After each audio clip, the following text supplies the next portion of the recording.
Mesdames et messieurs, bonjour et bienvenue à cette nouvelle édition de Midi au Caire. Amorçons notre rencontre avec cette nouvelle concernant le chef de l'État, le président Abdel Fattah el-Sisi, qui a donné ses directives afin de poursuivre les efforts visant à développer le système judiciaire et à respecter les calendriers fixés pour le transfert de la cité de justice afin d'assurer une amélioration quantitative tangible du système judiciaire égyptien. Le chef de l'État a tenu ses propos lors de sa rencontre hier avec le ministre de la Justice, le conseiller Omar Marwan. Lors de cette rencontre, le président Assisi a salué les efforts visant à délivrer des documents à distance et a ordonné leur expansion dans les ambassades et les consulats égyptiens, facilitant ainsi la tâche des Égyptiens à l'étranger. Il a souligné que l'objectif principal est de faciliter les relations quotidiennes des citoyens avec le système judiciaire qui contribue à protéger les droits des citoyens et à préserver leurs intérêts.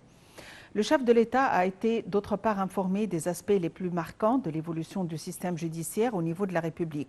Le président Assisi a également suivi l'évolution des travaux dans la cité de justice dans la nouvelle capitale administrative et les efforts visant à développer le système d'enregistrement des biens immobiliers ainsi que les efforts visant à développer le travail du comité pour l'élimination des véhicules abandonnés de manière à garantir leur utilisation optimale.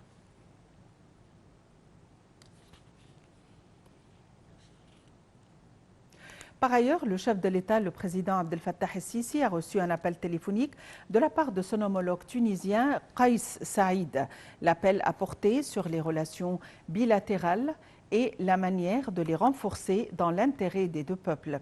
L'appel a également porté sur la situation dans les territoires palestiniens. Le chef de l'État a passé en revue les efforts égyptiens visant à exploiter la trêve en cours dans la bande de Gaza, afin de parvenir à un cessez-le-feu durable, ainsi que les efforts visant à acheminer l'aide humanitaire dans la bande, ce que le président tunisien a salué. Les deux parties ont convenu de l'importance de travailler à un cessez-le-feu durable et à une action urgente afin de fournir tous les moyens de soutien pour apporter des secours à la population de la bande de Gaza, tout en s'efforçant de parvenir à un règlement juste et global du conflit palestinien.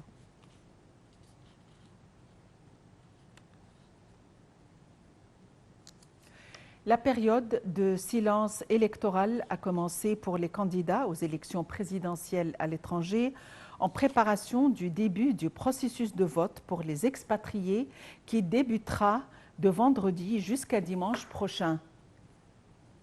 L'autorité nationale des élections a annoncé qu'elle avait achevé les préparatifs et les procédures nécessaires pour que tous les Égyptiens puissent voter à l'étranger aux élections présidentielles qui se tiendront dans 137 ambassades et consulats dans 121 pays à travers le monde.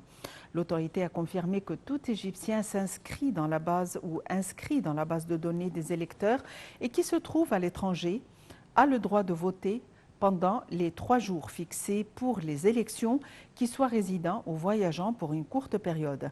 Il peut voter dans le processus électoral en utilisant sa carte d'identité nationale ou son passeport.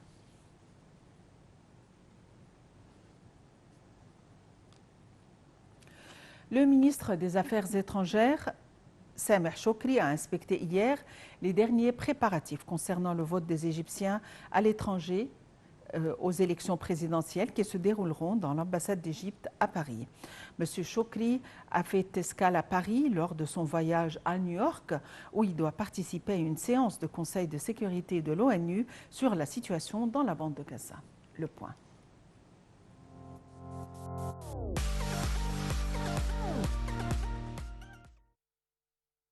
Le ministre des Affaires étrangères Sameh Choukri a demandé aux missions diplomatiques à l'étranger d'assurer tous les moyens nécessaires pour faciliter le vote des électeurs à l'élection présidentielle prévue les 1er, 2 et 3 décembre, conformément aux décisions et règles annoncées par l'autorité nationale des élections. M. Choukri suit les préparatifs des missions diplomatiques pour recevoir les électeurs dans 137 bureaux de vote dans 121 pays.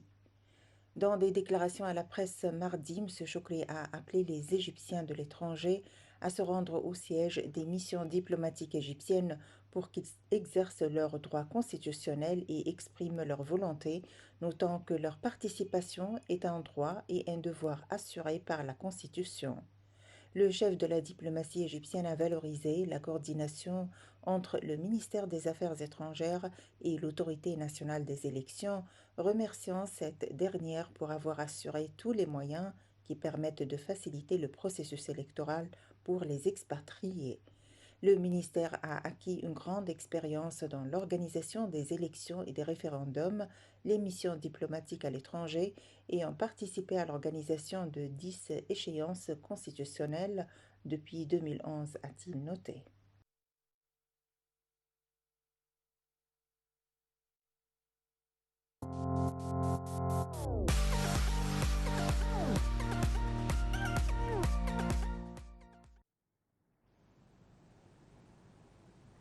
Et pour nous donner plus d'éclaircissements, nous avons le plaisir d'avoir avec nous l'ambassadeur Medhat El-Miligui, l'ex-adjoint du ministre des Affaires étrangères. Monsieur l'ambassadeur, bonjour et bienvenue avec nous. Bonjour à vous. Eh bien, le silence électoral a commencé pour les Égyptiens résidant à l'étranger et le vote va commencer le 1, le 2 et le 3 décembre. On aimerait en savoir plus sur les modalités de vote pour les expatriés égyptiens. Bon, premièrement, en ce qui concerne les modalités, tout cela, ça a été déjà arrangé depuis bien longtemps avec le comité central des élections en Égypte, avec toutes les ambassades, de sorte que le président de la commission à chaque ambassade est déjà précisé avec tous les employés qui seront en charge de cette tâche nationale. Deuxièmement, à mes connaissances, à ce moment-là, ou jusqu'à ce moment-là, il y avait plusieurs séminaires qui étaient présentés aux électeurs, aux Égyptiens à l'étranger, pour bien connaître leurs droits et leurs devoirs pendant ces élections, et pour les faire connaître exactement chacun des candidats et comment est-ce qu'ils peuvent... quels sont les symboles, ça c'est très important. Comme vous le savez, il y a plusieurs des électeurs qui ne sont pas très doués avec ce qui concerne comment écrire, alors ils préfèrent avoir un symbole électoral dont ils vont choisir selon chacun des 4 candidats présents à ces élections-là. À présent, les Égyptiens qui se trouvent à l'étranger, même s'ils ne sont pas résidents, même s'ils sont en visite dans un pays, ont le droit de voter. Est-ce que c'est une nouvelle démarche? Ce n'est pas la première fois, mais c'est bien précisé cette fois parce qu'avant, vous devez prouver que vous résidez dans le pays où vous voulez voter. Sinon, vous n'aviez pas le droit. Mais avec l'évolution des droits nationaux, des droits des électeurs à l'étranger, cela a pu être arrangé de sorte que les Égyptiens qui même résident pour une très courte durée à l'étranger pendant le moment des élections peuvent aussi voter dans l'ambassade ou le consulat général le plus proche de leur place de résidence.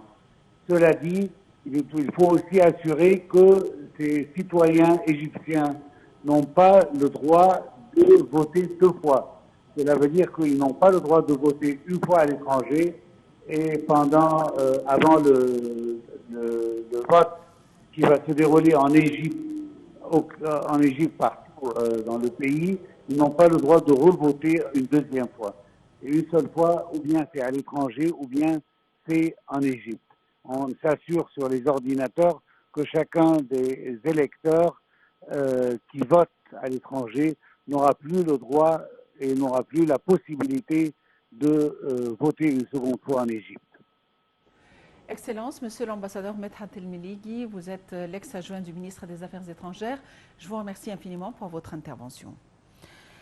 Il faut dire que les portraits des 4 candidats à la prochaine présidentielle remplissent les rues du Caire et de l'ensemble du gouvernorat du pays, des gouvernorats du pays, annonçant le lancement de la campagne électorale pour la présidentielle 2024.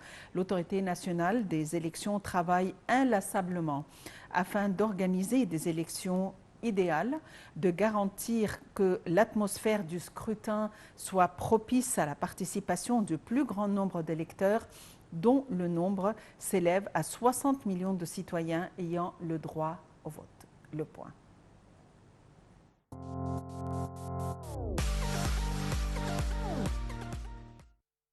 Les portraits des 4 candidats à la prochaine présidentielle remplissent les rues du Caire et de l'ensemble des gouvernorats du pays, annonçant le lancement de la campagne électorale pour la présidentielle 2024. Le directeur exécutif de l'Autorité nationale des élections, Ahmed Benderi, a affirmé que chaque candidat avait choisi son symbole électoral et son numéro de candidature un jour avant le lancement des campagnes électorales. Ainsi, le candidat Abdel Fattah el-Sisi a choisi le symbole de l'étoile, Abdel Sanad Yamama celui du palmier, Farid Zahran celui du soleil et enfin Hazem Omar celui de l'escalier. Chaque candidat commençait sa campagne à sa manière, certains par des conférences populaires et d'autres par des rencontres télévisées. La campagne du candidat Abdel Fattah el-Sisi a commencé officiellement par l'organisation d'une conférence électorale afin de présenter les activités de la campagne depuis le dépôt de sa candidature le 7 octobre. Le porte-parole de la campagne, le conseiller Mahmoud Fawzi, a assuré que pendant un mois, la campagne avait accueilli à son siège des dialogues avec des politiciens, sociologues, hommes d'affaires, responsables de partis politiques, hommes de religion et autres sur la vision future de la campagne du candidat Sisi. En plus, à travers la visioconférence, la campagne a pu atteindre un grand nombre d'Égyptiens expatriés et discuter avec eux de leurs problèmes et de leurs ambitions pour l'avenir. La campagne de Yamama a organisé au moins 5 grandes conférences électorales dans différents gouvernorats. Les premières ont été lancées au Caire et à Dakhliya, a déclaré le porte-parole de la campagne Yasser Al-Hudaybi.